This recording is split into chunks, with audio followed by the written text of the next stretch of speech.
הגפיים הקדמיות מחוברות לעמוד השדרה בחגורת החזה, שנקראת גם חגורת הגפיים הקדמית או הפקטורל ג'ירדל. מוצאן של הגפיים בטטרפודי הוא מהסנפירים הזוגיים. יש ראיות מוצקות לכך שהסנפירים הפקטורליים בדגים הסרקופטריגיים הם שהפכו לגפיים הקדמיות של הטטרפודים, ולכן ראוי להתחיל בשאלה לאן מחוברים סנפירי החזה בדגים. כפי שרואים בתמונה שלפנינו, לדגים אין צוואר, וחגורת הגפיים הקדמית מחוברת ישירות לגולגולת. כאן רואים זאת בגולגולת של דג דקר.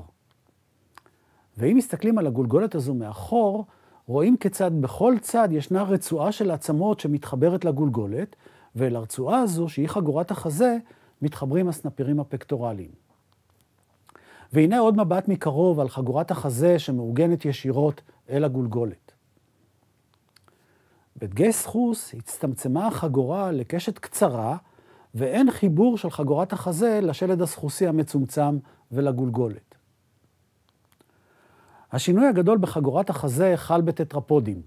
כאן חגורת הגפיים הקדמיות התנתקה מהגולגולת, כך שבינה לבין הגולגולת מפריד את הצוואר. חגורת הגפיים הקדמית בטטרפודים אינה מאוחה אל עמוד השדרה, ורק שרירים וגידים קושרים אותה אל השלד. זאת להבדיל מהאגן שמאוחה אל עמוד השדרה. הנה לפנינו חגורת הגפיים הקדמית בצפרדע, בה רואים מבנה של טבעת שבצידה העליון יש עצמות רחבות שמונחות על עמוד השדרה, ומחוברות אליו בגידים ושרירים. החיבור הוא בעיקר לספינוס פרוססס הארוכים שיש לחוליות הקדמיות. והנה תצלום שמראה את חגורת החזה הגדולה והטבעתית בצפרדע.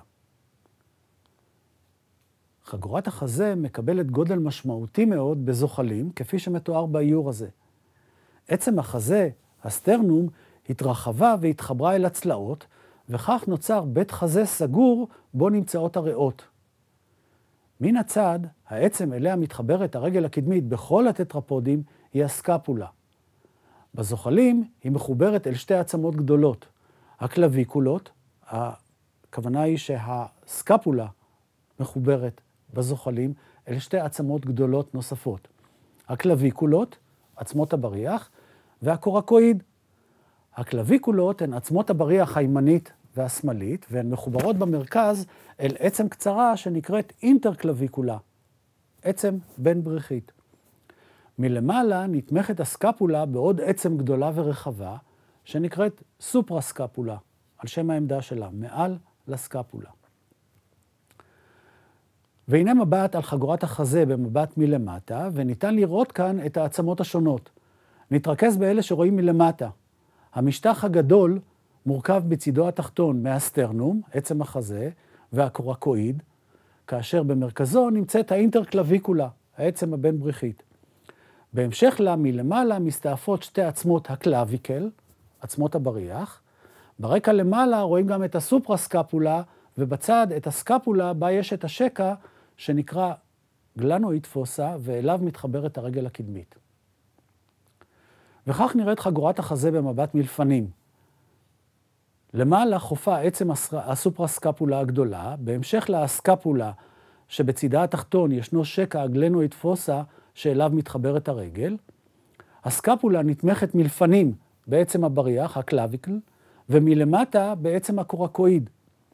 שלוש העצמות שמסביב לסקפולה תומכות ומחזקות אותה, ובכך מסייעות בנשיאת הגוף על הרגליים הקדמיות שמחוברות לסקפולות. וכך נראית אותה חגורת חזה במבט מהצד. הסקפולה הוא בה מכתש הגלנואיד פוסה, שאליו מתחברת הרגל, מתחת מצויה עצם הקורקואיד הגדולה שתומכת ברגל, מעל הסקפולה ישנה הסופרסקפולה הגדולה, מלפנים ישנן עצמות הבריח, הקלאביקלס, כך החיבור של הרגל הקדמית לסקפולה נתמך מסביב על ידי עצמות שמחזקות את המפרק ומאפשרות לשאת את הגוף על הרגליים ברציפות בעת הליכה, מה שלא היה אפשרי בדו-חיים שגופה מונח על הקרקע בין צעד לצעד. והנה מבט מלפנים שמראה כיצד נוצרת טבעת של העצמות האלה שאליה מתחברות הרגליים. וכל המבנה הזה סוגר מלמטה על בית החזה שבו נמצאות הריאות. כך הרגליים הקדמיות יכולות לשאת את הגוף מעל הקרקע ככל שנדרש, מה שלא היה אפשרי בדו-חיים. נעבור לחגורת החזה בעופות. כאן חל שינוי קיצוני בתפקיד הגפיים הקדמיות, שהפכו לכנפיים, ובהתאם חגורת החזה עברה שינוי כהתאמה לתפקיד החדש. ראשית, עצם הסופרסקפולה נעלמה. עצם החזה, הסטרנום, היא גדולה ויש עליה רכס בולט, ולכאן מעוגנים שרירי התעופה שמעלים ומורידים את הכנפיים. הסטרנום מחוברת אל הצלעות שאינן חלק מחגורת הגפיים, אך יש לה גם חיבור אל עמוד השדרה דרך עצם הקורקואיד הגדולה והרחבה, ודרך עצמות הבריח, הקלביקולות, שמאוחות עם עצם האינטרקלביקולה.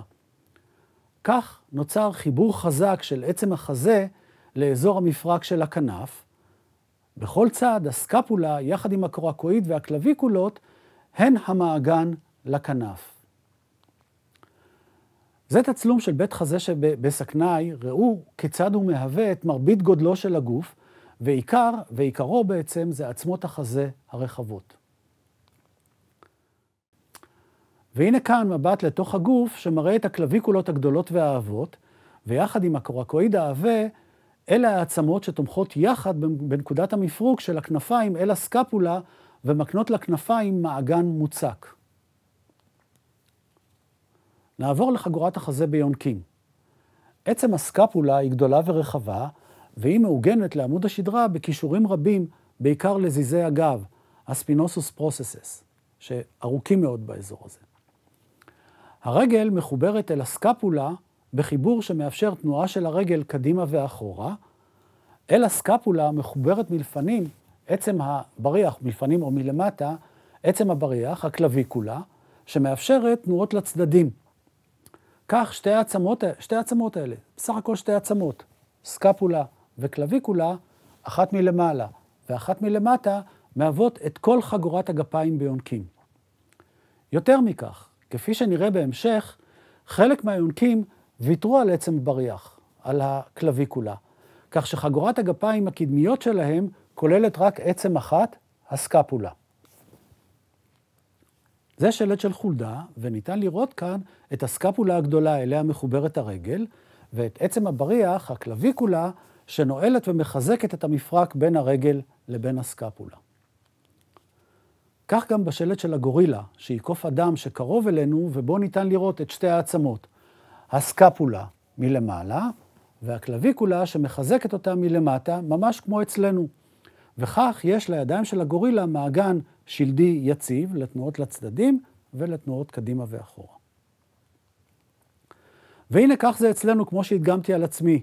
שימו לב לגודלה של הסקפולה שאורכה כמחצית מאורכה של העצם הראשונה של היד שנקראת הומרוס. נראה שביונקים אחרים זה שונה. ואכן הנה הסקפולה וההומרוס של ארנבון, ורואים שהסקפולה היא באורך של ההומרוס, והקלביקולה היא שריד קטן וזעיר. הסיבה לכך היא שבמרבית היונקים שרצים, למשל כל הטורפים, כל האיילים וכל הסוסים, בכולם אין את עצם הבריח הקלביקול, וחגורת החזה כוללת רק עצם אחת, הסקפולה שמתפקדת כחלק מהרגל ונעה איתה קדימה ואחורה. מה שמפסידים אלה שיש להם רק סקפולה ואין להם קלביקולה, זה שהם לא יכולים לבצע תנועות לצדדים, אבל יש להם רגל ארוכה יותר ולכן הליכה וריצה מהירות יותר, כפי שנראה בהמשך.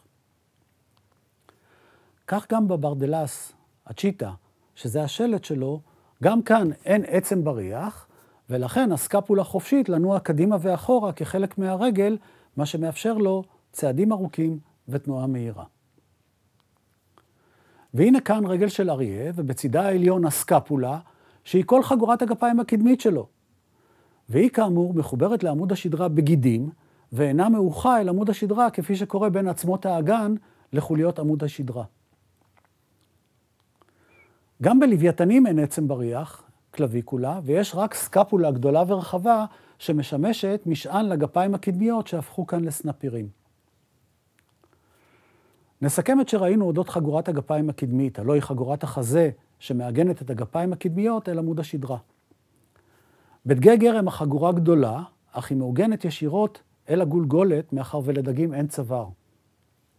בדגי סחוס, שהשלט שלהם מינימלי וסחוסי, החגורה הזו מצומצמת לצורת האות U. בטטרפודים עולה חשיבות החגורה בכך שהיא צריכה להעביר את מסע הגוף מהרגליים הקדמיות אל עמוד השדרה שאליו היא מחוברת בשרירים ובגידים.